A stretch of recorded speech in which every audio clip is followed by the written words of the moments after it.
First eating Jollibee. Ah, picture. Dali kami po, anak kayo eh. I also picture remembrance for my... Okay, now you test. You test now. Ah, dami oy. Okay, here. A lots of. Our merienda is Jollibee. Wow.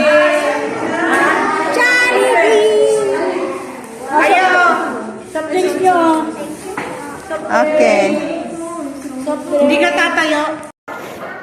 We eat Jollibee.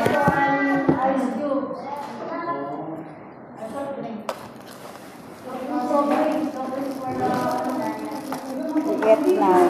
Or heavy merienda. Heavy merienda. Rice and chicken.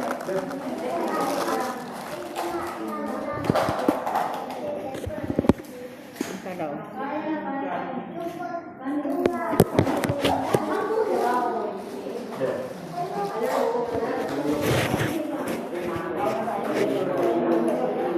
Kain tayo.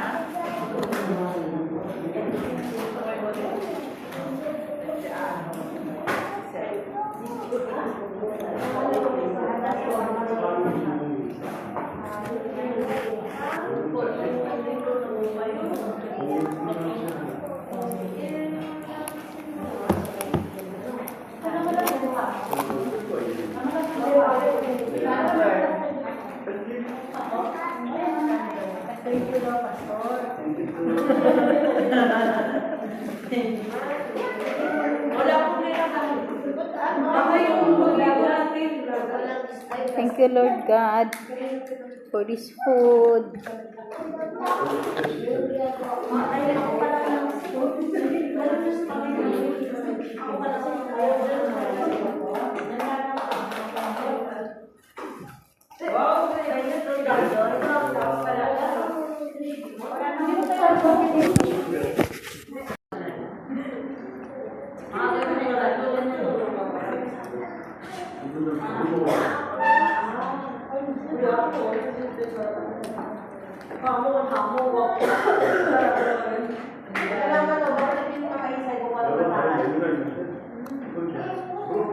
Tawagan ko si Patrick. Dito ka naman dito. Tawagan na natin si Patrick. Kumuha si Mama na lang.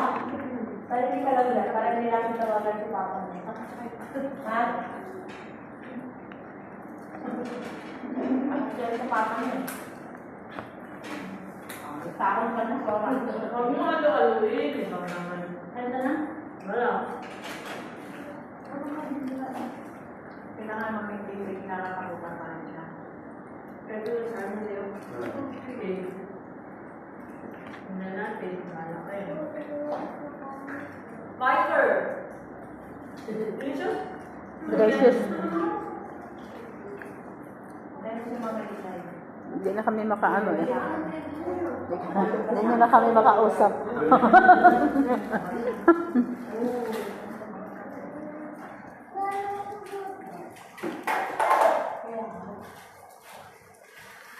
Wait mo Mama Isay. Buti na lang talaga hindi ako nag-almusal. No? Mama Isay yan. Pag-almusal na kita. Ayaw makinig sa tawagan mo na si Pato Reyes. Oo, bawang na ko yan. Bigyan na natin na report. Hindi naman nakikinig, maripas. Dali na po kumaka yan. Oo. Dali na naman yun sa'yo.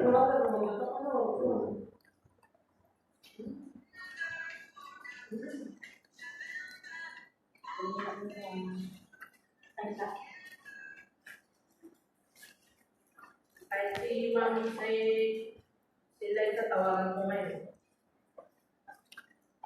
Ay, ganito mo sila.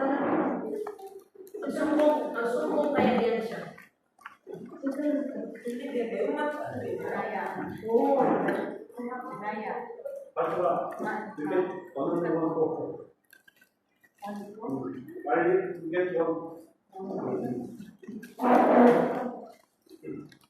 Soft drinks? Hindi, meron na sige lang. Hindi naman pinaparating ko. Visual ako eh. Natapon ba? Natapin sa kanya. Okay. Kasi mawag kung ano yun. Sasaluhin kilay. Meron siyang ganun. Meron siyang ganun. Nasamaan ko pa ng tingin mo. Hirapan na. May kasamang hirap pa nga yan eh. Oo, eh. Through this mutual acceptance, we can go deeper better. Kasi di ba, Pastor, we have different kind of attitude, different type of witnesses. We cannot go together if we don't open. Yes. Because you cannot understand me and I cannot understand you. Sometimes there's also a person like strong personality. You need to accept who I am, but rejection, I will not accept who you are because this is me. May ganun eh. But then, gaya na sabi ni Pastor, when you open up, magkukwento ka kung sino ka, mag-open up ka heart in you, then they will understand you and you will understand them. Yan ang mahalaga. Di ba nga, bigyan ko kayo example. Si Vilma, hindi ko lagi gusto yan. Hindi rin niya ako lagi gusto, di ba? I'm making an example, Pastor. Vilma, not all the time I like her. But same, Vilma also, not all the time like me. But then, why still we are here? Through God's grace. By and by, along the way, she will understand me and I also understand her. Kasi sabi dito, di ba, sabi nga ni Roger, he said, Roger, essentially, yung tingin niya sa tao, good. Oo. May mga aspect tayo, may mga characters tayo na somehow, she's very good on this one, this point, di ba? Ngayon naman, meron siyang low point, may high point, may good or bad. So, same with us. Kung open tayo sa isa't isa, walang mabubroken. Diba? Una-una, we are in the Christian family. Kaya, if these four categories of theories po, if you apply this, walang masisirang family. Nakuha niyo po? Kasi, iintindihin mo kung ano yung ugat eh. And hindi, ayaw ng Lord na aawayin mo yung person and you will attack the person. No. You need to attack the situation. Oo. So, yun mo na. By the grace of God. Amen. Kaya, kung tutusin mo na tayo dapat piliin, kaya sabi ko kanina, gusto ko ito lahat. Kasi yung lahat ng kategory dito na pinapakita nila dito, na in-explain kahapon ni Professor Ram. So, meron talagang point na pwede natin magamit. Kasi iba-iba tayong tao. Okay, let's move. The volume of class. Thank you.